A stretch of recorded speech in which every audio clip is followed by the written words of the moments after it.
మాజీ ముఖ్యమంత్రి కేసీఆర్ గారు ప్రెస్ మీట్ పెట్టిన వైనం, ఆ తర్వాత ముఖ్యమంత్రి రేవంత్ రెడ్డి గారు దాన్ని బాగా తిప్పికొట్టారని చెప్పాలి. ఎందుకంటే సర్పంచుల సన్మాన సభలో సుమారుగా 150 మంది సర్పంచులు ముఖ్యమంత్రి రేవంత్ రెడ్డి గారికి సన్మాన కార్యక్రమంగా ఆయన పేరు అడుగుతూ వాళ్ళకి సాలువా కప్పుతూ కూడా వాళ్ళతో ఫోటో దిగి చాలా బాగా ఎక్స్పెండ్ చేశారు. 29లో ఖచ్చితంగా మరలా కాంగ్రెసే వస్తుంది అని కూడా పునరుద్ఘాటించారు.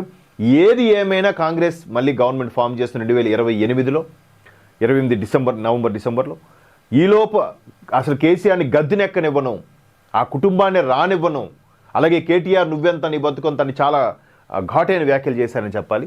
ఈ నేపథ్యంలో ఒకవైపు కేసీఆర్కి అసెంబ్లీకి రండి పిలుస్తూనే కేసీఆర్కి ఈ ఫోన్ ట్యాపింగ్ వ్యవహారం మెడకు చుట్టుకునే దిశగా కూడా హల్చల్ నడుస్తుంది. ఇక్కడ ఒకసారి చూడొచ్చు.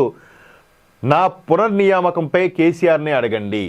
హరీష్ రావుకు మావోయిస్టులతో ప్రాణహాని ఉన్నందున జాగ్రత్తలు చెప్పేందుకు తరచూ ఆయనను సంప్రదించా. సిట్ ప్రశ్నలకు ప్రభాకర్ రావు సమాధానాలు.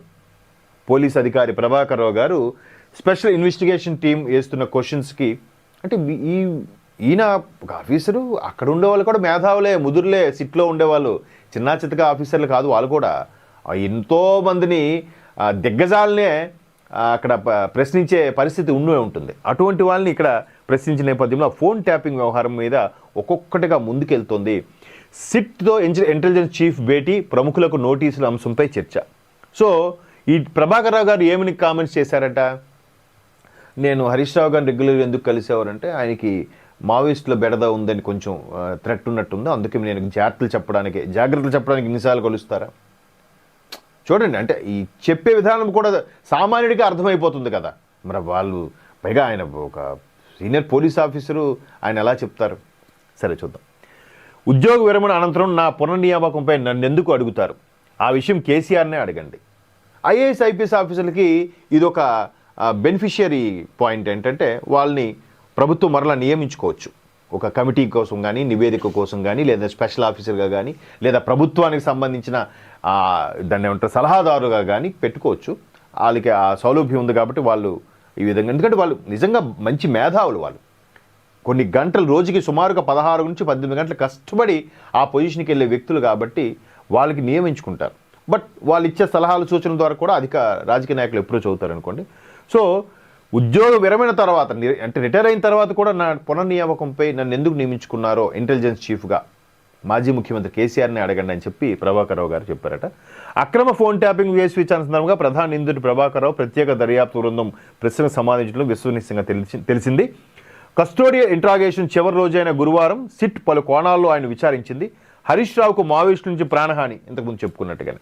అంటే మొత్తం మీద ఇక్కడ మనం చూడొచ్చు, ప్రభాకర్ రావు గారు ఇంటెలిజెన్స్ చీఫ్లుగా పనిచేసిన ప్రభాకర్ రావు గారు ఈ విధమైన వ్యాఖ్యలు చేయడం, ఇది సగటు ఓటర్కి, సగటు సిటిజన్కి కూడా అర్థమయ్యేలాగే తెలిసిపోతుంది. బట్ ఈయన ఈ విధంగా తోసిపుచ్చే, ఇంకా ఆంధ్రప్రదేశ్లో జరిగే కొన్ని సిట్టివి అయితే తెలియదు, గుర్తులేదు, మర్చిపోయా, ఏదో సినిమాలో డైలాగ్ లాగా ఇలాగే చెప్తున్నారంట పచ్చిగా. అంటే వాళ్ళకి కూడా తెలుసు వీళ్ళు చెప్తుంది అబద్ధం, పచ్చి బూతులని. కానీ సిట్ ఎలా రాబట్టాలో అలా రాబడుతుంది, నివేదిక సమర్పిస్తుంది, ప్రతిదీ రికార్డ్ చేస్తుంది. అలాగే ప్రభాకర్ రావు ఉద్యోగ విరమణ అనంతరం ఆయన్ని తిరిగి నియమించుకోవడంలోనే మతలబు ఉందని విశ్వసిస్తున్న సిట్ ఆ కోణంలోనే విచారణ జరుపుతోంది. అలాగే ప్రభాకర్ రావు 2 విడతలుగా కొనసాగించడంతో పాటు ఏకంగా ఇంటెలిజెన్స్ చీఫ్ స్థానంలో కూర్చోబెట్టడం వెనుక దురుద్దేశం ఉందని సిట్ భావిస్తోంది. ఇక్కడ చూడండి,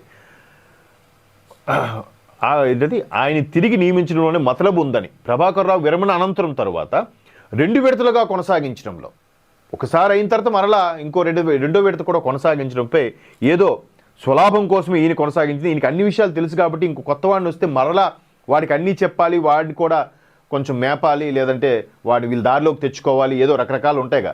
అలాంటి సందర్భంలో జరుగుండొచ్చని కూడా ఇక్కడ సిట్ అభిప్రాయం పడుతుందట. ఇదంటే కూడా వీళ్ళు బయటకు వచ్చిన తర్వాత మీడియా ముఖంగా ఏమీ మాట్లాడకపోవడం, లోపల జరిగిన ఎంక్వైరీ విషయాల్లో, లేదంటే అక్కడ చాలామంది ఇన్వెస్టిగేట్ జర్నలిజం ద్వారా కొన్ని విషయాలు తెలుసుకోవడం ద్వారా అక్కడ ప్రధాన పత్రిక ఈ విధమైన వార్తలు ఇచ్చింది. వీళ్ళకి ప్రూఫ్స్ లేదే ఇటువంటి వార్తలు కూడా ప్రచురించరు. ఖచ్చితంగా ప్రూఫ్ ఉంటేనే ఇట్లా వార్తలు జరుగుతాయి.